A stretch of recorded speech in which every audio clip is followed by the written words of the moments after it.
আমার গল্পপ্রিয় বন্ধুরা, কেমন আছো তোমরা? আশা করি ভালো আছো, আমিও ভালো আছি। তোমাদের মজা দিতে আমি আরও একটি মজার গল্প নিয়ে এসেছি। গল্পটি শুনলে তোমাদের রড দিয়ে ঝরনার মতো পানি বেরিয়ে আসবে। তো বুঝতেই পারতেছ গল্পটা কেমন ইন্টারেস্টিং হতে চলেছে, তাই দেরি না করে কানে হেডফোন পরে নাও। আর যারা আমার সাথে কথা বলতে চাও বা ইমো নাম্বার পেতে চাও, আমি ভিডিওর মধ্যে নাম্বার দিয়ে দেব, আপনারা ভিডিও কলে আমার সাথে মজা করতে পারবেন। চলো তবে আর দেরি না করে শুরু করা যাক। আজ আমি আপনাদের একটি বিশেষ গল্প শোনাতে যাচ্ছি, যা আমার প্রেমিকার মায়ের সাথে ঘটেছে।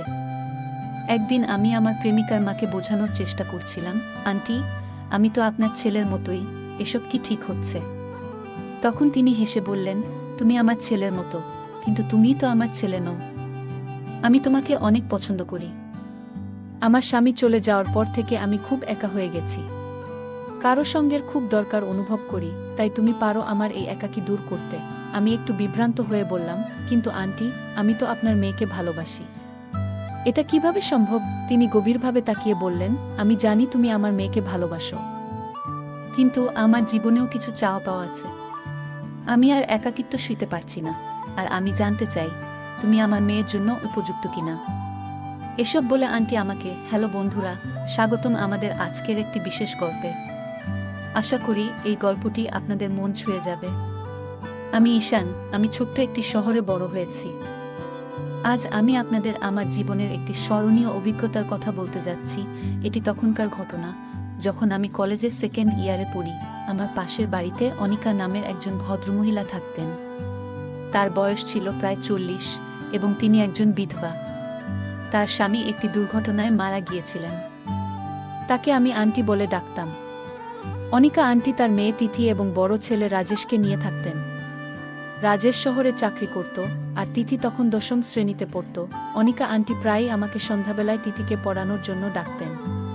তিথি খুবই সুন্দরী ছিল, তার মিষ্টি হাসি এবং সরল স্বভাব আমার মনকে খুব আকর্ষণ করত।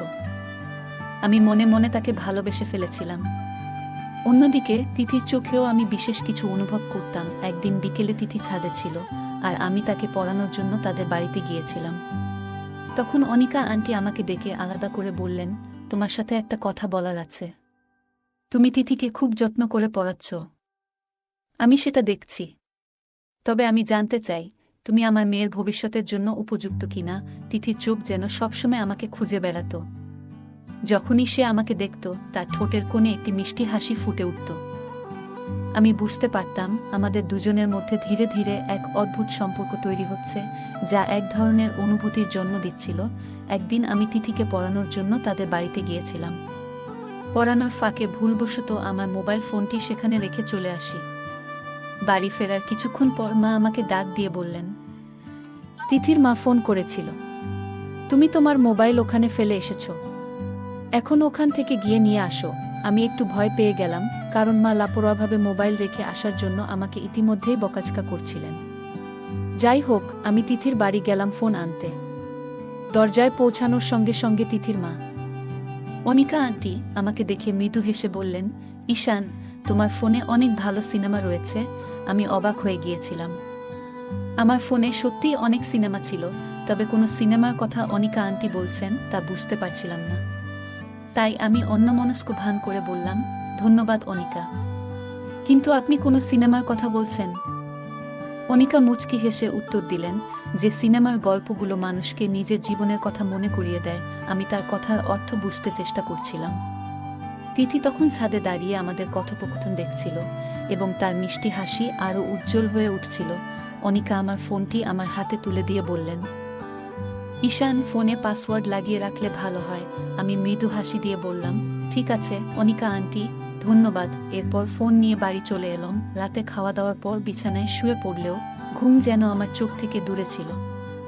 আন্টি সেদিন যা বললেন তা আমার মনে ঘুরপাক খাচ্ছিল।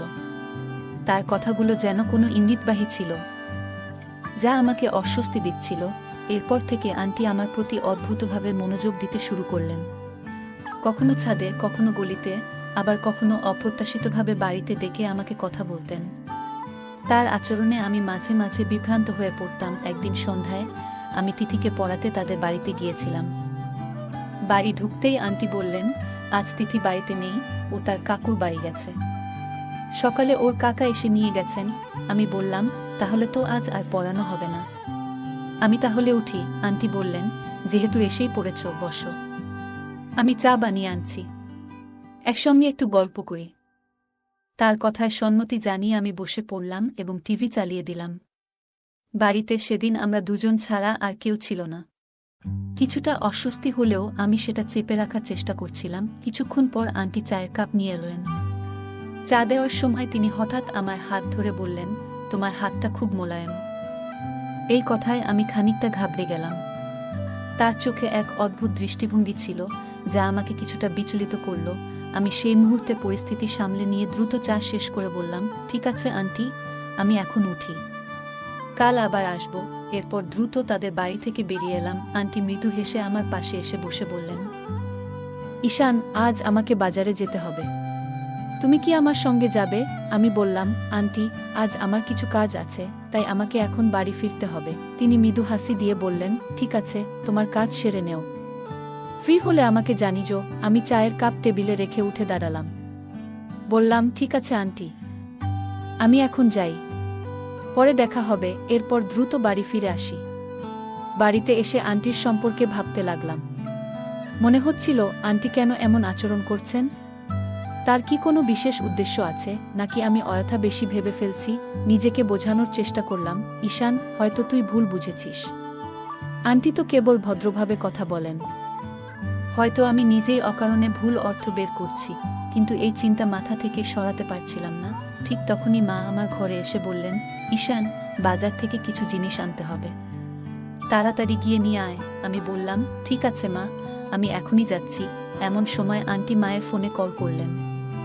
মাকে বললেন, আমাকে বাজারে কিছু কাজ করতে হবে, ঈশান কি আমাকে একটু নিয়ে যেতে পারবে? মা বললেন, ঈশান তো এখনই বাজারে যাচ্ছে, তুমি চাইলে ওর সঙ্গেই চলে যেও। মায়ের কথা শুনে আমি কিছুটা হতভম্ব হয়ে গেলাম। আমি আন্টির সঙ্গে যেতে চাইছিলাম না, কিন্তু মায়ের কথা ফেলতেও পারলাম না। তাই বাধ্য হয়ে বাইক নিয়ে তার বাড়ির সামনে গেলাম। দেখলাম তিনি আগে থেকেই রেডি হয়ে দাঁড়িয়ে আছেন। আমাকে দেখে মুচকি হেসে বললেন, চল ঈশান। আমিও ভদ্রতার খাতিরে হাসি দিয়ে বাইক স্টার্ট করলাম। বাইকে ওঠার পর কিছুক্ষণ চলার পর হঠাৎ আন্টি আমার দিকে একটু বেশি ঝুঁকে পড়লেন।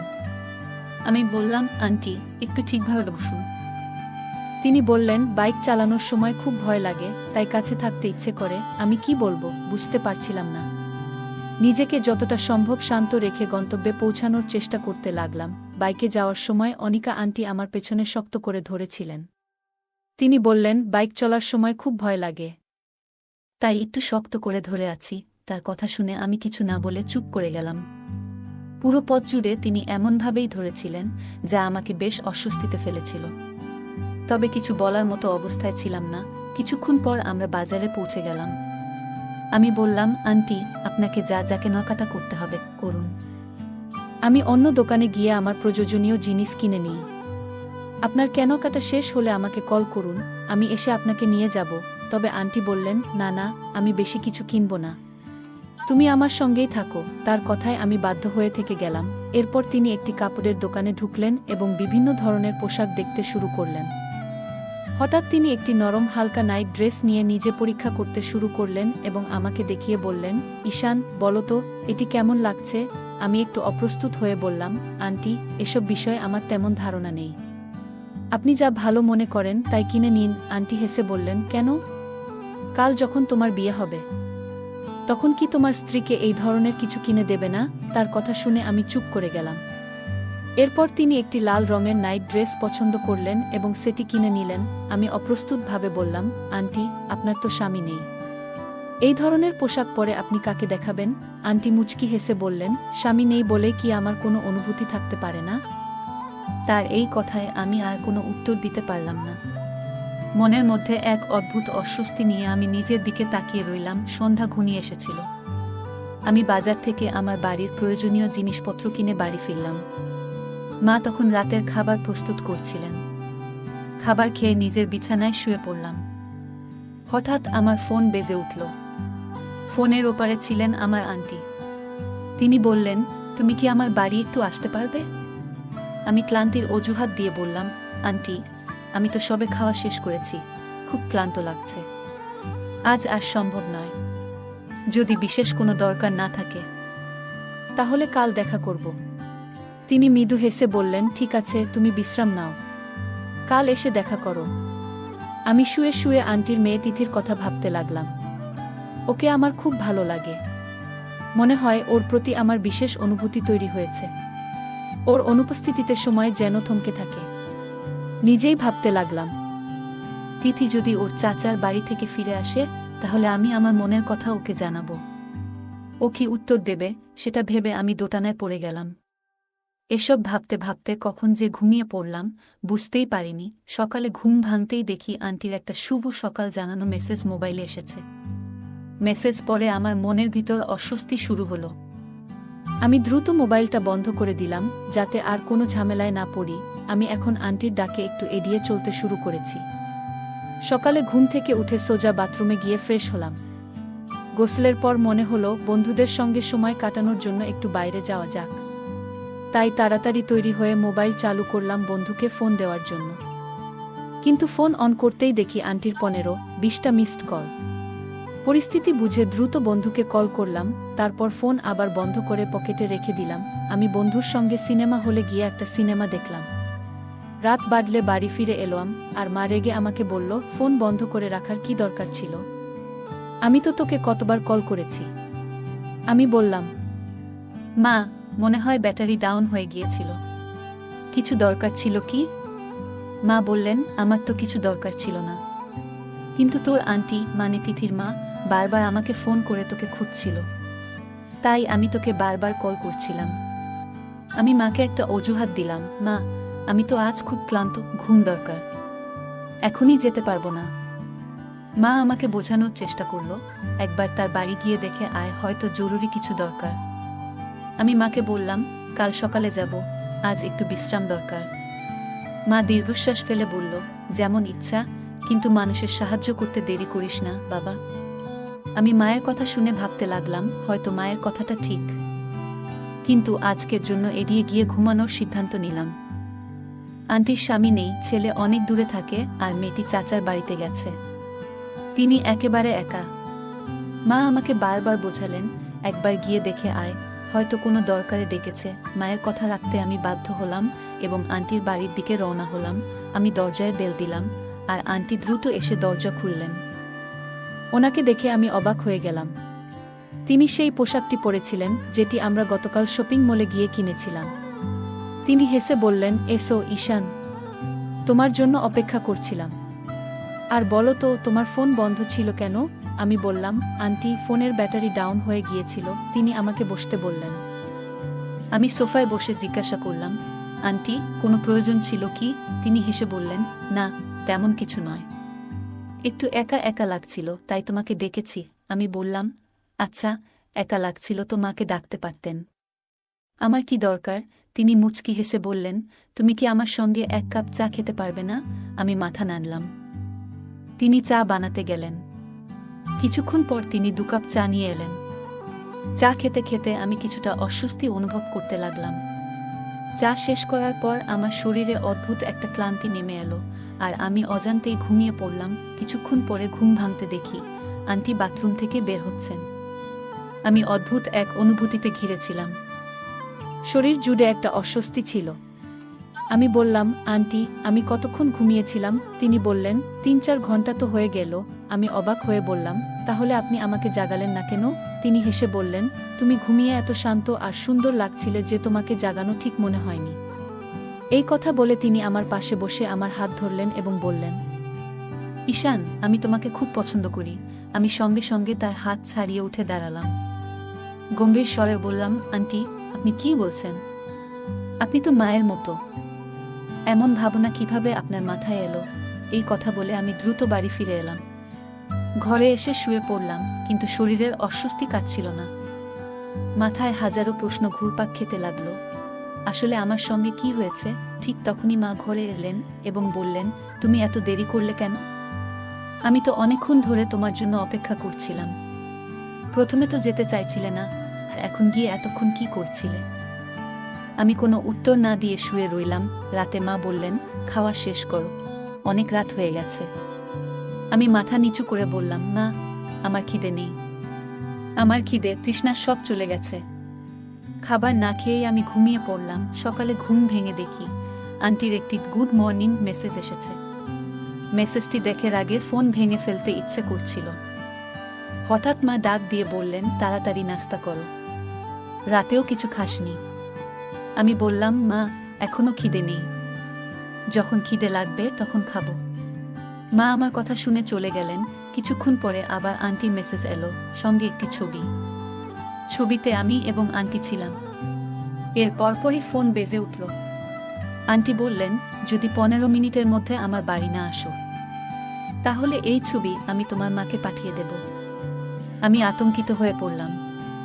কোনো উপায় না দেখে বাধ্য হয়ে আন্টির বাড়ি গেলাম। বাড়িতে ঢুকেই বললাম, আন্টি, আপনি কাল আমাকে কি খাওয়ালেন? আর এই ছবিটি কখন তুললেন? আন্টি মুচকি হেসে বললেন, কিছুই তো নয়। যা হয়েছে সেটা তুমি জানো না। এখন আমার কথা শুনে কাজ করবে। আমি বিস্মিত হয়ে বললাম, আন্টি, আপনি কি আমাকে ব্ল্যাকমেইল করছেন? তিনি বললেন, তোমার যা ইচ্ছে ভাবতে পারো, তবে এখন থেকে তুমি আমার নির্দেশেই চলবে। আমি দৃঢ়ভাবে বললাম, এটা কখনোই হবে না। আপনি যা করার করবেন, কিন্তু আমি আপনার কথা মানব না। আমি আপনার মেয়েকে সব বলে দেব। ও জানুক ওর মা কি করছেন। এই কথা বলে আমি বাড়ি ফিরে এলাম। পরের দিন তিথি তার চাচার বাড়ি থেকে ফিরে এলো। আমি সিদ্ধান্ত নিলাম যে তিথির কাছে সত্য প্রকাশ করব, যদিও জানতাম এতে ও আমার উপর রাগ করতে পারে। তবুও আমি ঠিক করলাম, ওর মায়ের আসল চেহারা ওকে দেখাবো। তিথিকে ফোন করে দেখা করার কথা বললাম। আমি তিথিকে ফোন করে বললাম, তোমার সঙ্গে একটা জরুরি কথা আছে। তুমি কি আজ বিকেলে পার্কে আসতে পারবে? তিথি একটু চুপ করে রইল, তারপর বলল, আচ্ছা, আমি আসছি। তবে বলো তো, কি ব্যাপার? আমি বললাম, সামনাসামনি বলাই ভালো। তুমি এলে সব খুলে বলবো। বিকেল গড়িয়ে সন্ধ্যা নামার আগেই তিথি পার্কে এসে পৌঁছালো। ওর মুখে কৌতূহল ও উদ্বেগের মিশ্র ছাপ ছিল। আমি কোনো সময় নষ্ট না করে তাকে বসতে বললাম। তারপর ধীরে ধীরে শুরু করলাম, তিথি, আমি এতদিন ধরে একটা বড় বোঝা বয়ে বেড়াচ্ছি। তোমার মা আমাকে নিয়ে যা করেছেন তা আর লুকিয়ে রাখতে পারছি না। তুমি এই ছবিটা দেখো। ছবিটা আমার ফোনের স্ক্রিনে দেখিয়ে দিলাম। ছবিতে আমি সম্পূর্ণ অচেতন অবস্থায় পড়ে আছি। তিথি প্রথমে ছবিটা দেখে কিছুই বুঝতে পারল না। চোখ কুঁচকে বলল, এটা কি? এটা কখন হয়েছে? আমি শান্ত গলায় বললাম, তোমার মা সেদিন আমাকে জোর করে একটা পানীয় খাইয়েছিলেন, যাতে ওষুধ মেশানো ছিল। এরপর আমি অচেতন হয়ে পড়ি। উনি এই ছবিটা তুলে আমাকে ব্ল্যাকমেইল করার চেষ্টা করেছিলেন। উনার উদ্দেশ্য ছিল আমাদের সম্পর্ক ভাঙা। উনি আমাকে তোমার থেকে দূরে সরিয়ে দিতে চেয়েছিলেন। তিথি হতবাক হয়ে গেল। তার মুখে যেন কথা আসছিল না। বেশ কয়েক মুহূর্ত চুপ থাকার পর সে ছবিটার দিকে ভালো করে তাকালো। তার চোখে যেন বিশ্বাস আর অবিশ্বাসের এক অসম লড়াই চলছিল। কিছুক্ষণ পর সে মৃদু কাপা গলায় বলল, ঈশান, আমি বিশ্বাস করতে চাইনি, কিন্তু ছবিটা যে সত্যি কথা বলছে। মা এমন কিছু করতে পারে তা আমার কল্পনাতেও আসেনি। আমি খুব লজ্জিত ঈশান। মায়ের এমন কাজের জন্য আমি তোমার কাছে ক্ষমাপ্রার্থী। আমি তার চোখে জল দেখতে পেলাম। তিথির এমন অবস্থা দেখে আমি তাকে শান্ত করতে এগিয়ে গেলাম। বললাম, তিথি, তুমি আমার কাছে ক্ষমা চাইছো কেন? এটা তোমার দোষ নয়। তুমি আমার কথা বিশ্বাস করেছ, এটাই আমার কাছে অনেক বড় ব্যাপার। এটা তোমার মায়ের কাজ, তোমার নয়। আমি জানি তুমি কখনো এমন কিছু করবে না। তিথি আমার কথা শুনে চলে যেতে চাইল। তার মুখে এক অদ্ভুত দৃঢ়তা, যেন কিছু বলতেই চাইছে, কিন্তু সাহস পাচ্ছে না। আমি দ্রুত এগিয়ে গিয়ে তার হাত ধরে থামালাম। গলাটা শুকিয়ে আসছিল, কিন্তু সাহস সঞ্চয় করে বললাম, তিথি, আমি তোমাকে ভালোবাসি। জানি না এই মুহূর্তে এসব বলা ঠিক হচ্ছে কিনা, তবে আমি আর এক মুহূর্ত তোমার থেকে দূরে থাকতে পারবো না। যখন তুমি তোমার চাচার বাড়িতে ছিলে, প্রতিটি মুহূর্ত আমার কাছে অসহ্য ছিল। আমি প্রতিদিন শুধু তোমার মুখটা দেখার জন্য বেঁচেছিলাম। সত্যি, আমি তোমাকে খুব ভালোবাসি। আমার কথা শুনে তিথি স্তব্ধ হয়ে গেল। চোখের কোণে লজ্জার লালিমা খেলে গেল, কিন্তু সেই লজ্জার আড়ালে আনন্দের ঝিলিকও ছিল। কিছুক্ষণ চুপ থেকে সে নরম গলায় বলল, ঈশান, আমিও তোমাকে ভালোবাসি। অনেক দিন ধরেই বলতে চেয়েছিলাম, কিন্তু সাহস হচ্ছিল না। আমার মনে হয়েছিল তুমি হয়তো আমার এই অনুভূতি বুঝবে না। তার কথা শুনে আমার বুকের ভেতর আনন্দে যেন ঢেউ খেলে গেল। আমি তখনই বুঝতে পারলাম এই ভালোবাসা শুধু আমার নয়, দুজনের। তিথি এক পা এগিয়ে এসে ফিসফিস করে বলল, আমাদের দ্রুত বিয়ে করা উচিত। আমি আর মায়ের সঙ্গে থাকতে পারবো না। তার প্রতি আমার যতটা শ্রদ্ধা ও ভালোবাসা ছিল সব শেষ হয়ে গেছে। তার নিয়ন্ত্রণ থেকে বেরিয়ে আসতে চাই। তিথির কথা শুনে আমি হতভম্ব হয়ে গেলাম। এতদিন তার মায়ের সঙ্গে তার সম্পর্ক যে এমন তিক্ত হয়ে উঠেছে তা আমি বুঝতেই পারিনি। আমি তার কাঁধে হাত রেখে বললাম, তিথি, চিন্তা করো না, আমরা একটা সুন্দর ভবিষ্যৎ তৈরি করব। কিন্তু সমাজের নিয়মও আমাদের মানতে হবে। তুমি 18 বছর হলে আমরা বিয়ে করব। আমি প্রতিশ্রুতি দিচ্ছি, তোমার জীবন সুখী করার জন্য আমি সবকিছু করব। তিথি শান্ত হয়ে আমার দিকে তাকালো। তার চোখে ভালোবাসা আর বিশ্বাসের মিশ্রণ স্পষ্ট ছিল। আমরা সেদিন একসঙ্গে একটা প্রতিজ্ঞা করলাম যে আমাদের সম্পর্ককে কোনো কিছুই আর দুর্বল করতে পারবে না। সময়ের সাথে তিথি 18 বছর পূর্ণ করল। সমাজের সমস্ত নিয়ম মেনেই আমরা একে অপরের জীবনসঙ্গী হলাম। আমাদের বিয়ে ছিল একেবারে সাধারণ, কিন্তু আমাদের ভালোবাসা ছিল অসাধারণ। বন্ধুরা, আমি সেই ছেলেদের একজন নই যারা শুধু মুখে ভালোবাসার কথা বলে কিন্তু হৃদয়ে তা অনুভব করে না। তিথি আমার জীবনের আলো, আমার প্রতিটি মুহূর্তের কারণ। ভগবানের কাছে আমি কৃতজ্ঞ যিনি আমার ভালোবাসাকে আমার কাছে ফিরিয়ে দিয়েছেন। তো বন্ধুরা, এই ছিল আজকের গল্প। গল্পটি কেমন লাগলো তা কমেন্ট করে অবশ্যই জানাবেন। ভিডিওটি ভালো লাগলে লাইক, শেয়ার এবং চ্যানেলটি সাবস্ক্রাইব করতে ভুলবেন না। ধন্যবাদ। আজকের গল্পটি এ পর্যন্ত। এতক্ষণ সাথে থাকার জন্য ধন্যবাদ। দেখা হবে পরবর্তী কোনো ভিডিওতে।